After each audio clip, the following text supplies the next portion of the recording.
Hello friends, এখন আমি ভাবছি পেঁপে আর আলু দিয়ে মুরগির মাংস রান্না করব। এখানে মাংসটা নিয়ে নিয়েছি, লবণ মাখিয়ে রেখে দিয়েছি ধুয়ে। পেঁপে আলু এখানে ভেজে নিচ্ছি।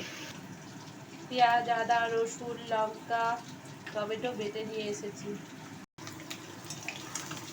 এটা ভাজা ভাজা হয়ে গেছে, এবার আমি তুলে নেব। পেঁপেগুলো তুলে নিয়েছি এখানে, আলুগুলো এখনো ভাজা হচ্ছে।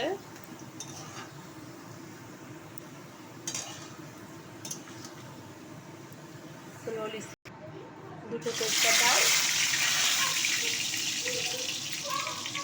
গোটা গরম মশলা দিয়ে দিলাম,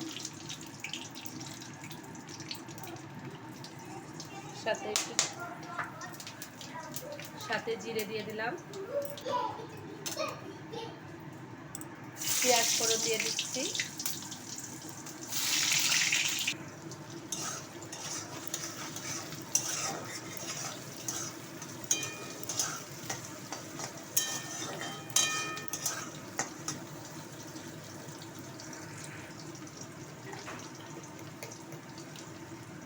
এবার এই পেস্টটা দিয়ে দিচ্ছি, আদা, রসুন, লঙ্কা, পেঁয়াজের পেস্ট।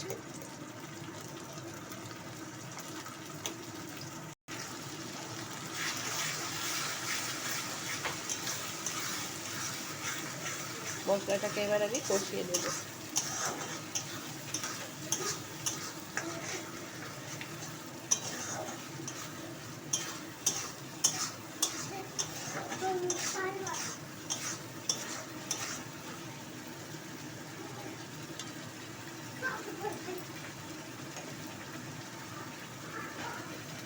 লবণ দিয়ে দিলাম,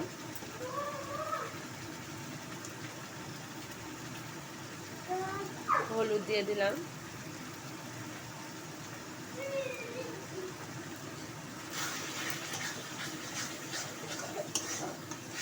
মশলাটাকে আমি এইভাবে কষিয়ে নেব।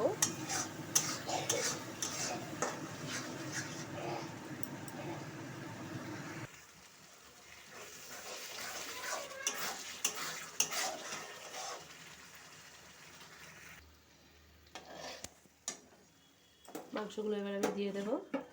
মাংসটা কে নাড়ছে একবার দেখবেন, শখ হয়েছে। এই যে মাংসগুলো নাড়াচাড়া করে দিচ্ছি। দাও, এবার আমি নিয়ে ফেলছি।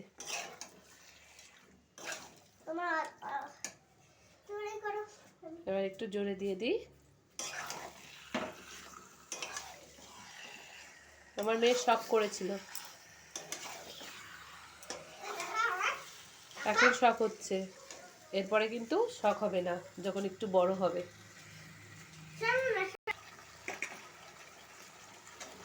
এবার আমি আলু পেঁপেটা দিয়েও কষাবো একসাথে।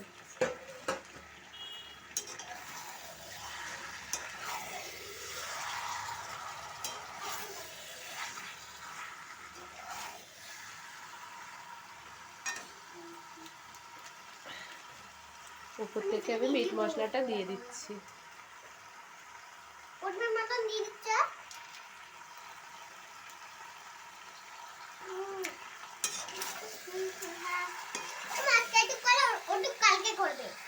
এখানে মাংসটা কষানো হচ্ছে।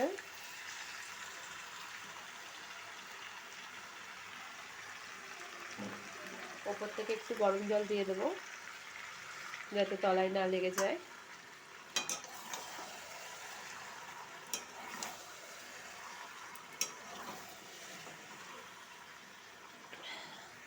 মাংসটা আমার কষানো হয়ে গেছে, এবার আমি গরম জল দিয়ে দেবো।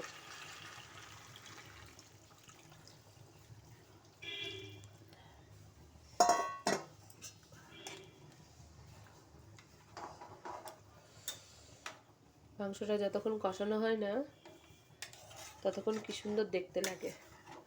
যেই কষানো হয়ে যায় তারপরে জল দিয়ে দিলে এরকম হয়ে যায়।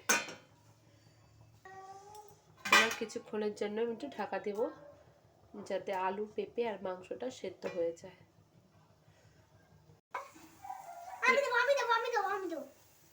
মাংসটা রেডি হয়ে গেছে। আও, পাশে আমি যখন ভিডিও করবো কোনো কথা বলবি না, হ্যাঁ?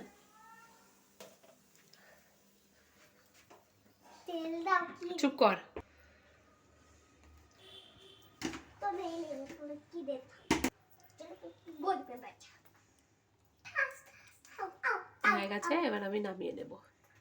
ভিডিওটা যদি ভালো লেগে থাকে লাইক শেয়ার কমেন্ট করে দেবেন।